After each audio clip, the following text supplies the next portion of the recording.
Big boss Telugu 9 episode 34 పై ఆదిరెడ్డి విశ్లేషణలో ముఖ్యమైన విషయాలు చూద్దాం. ఈ ఎపిసోడ్లో అయితే రచ్చ మామూలుగా లేదు కదా.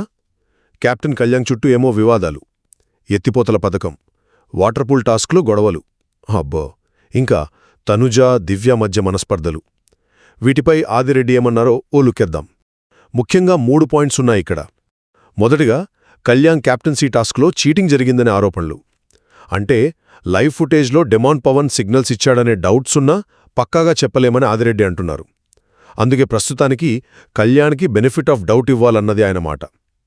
ఆ పైన నాగార్జునగారు తనుజాతో కన్ఫెషన్ రూంలో వీడియోల గురించి మాట్లాడారనే లీక్స్తో ఈ వివాదం ఇంకాస్త పెద్దదైంది. ఇక 2 పాయింట్, వాటర్పూల్ టాస్క్, అదేనండి ఎత్తిపోతల పథకం. ఇక్కడ భరణిగారు అందరికీ సాయం చేస్తూ ఒక్క సీజనే ఎందుకు టార్గెట్ చేశారన్నది పెద్ద క్వశ్చన్ మార్క్ అని ఆదిరెడ్డి ఫీల్ అవుతున్నారు. రామురాథోడ్, కళ్యాణ్ అయితే స్ట్రాంగ్ ఆడారట. దివ్య కూడా రీతుకు అండగా నిలిచింది. కానీ పాపం ఫ్లోరా తీసుకున్న ఒకే ఒక్క నిర్ణయంతో సుమన్ శెట్టి అన్యాయంగా ఎలిమినేట్ అయ్యాడని చాలామందిలాగే ఆదిరెడ్డి కూడా ఫీల్ అయ్యారు.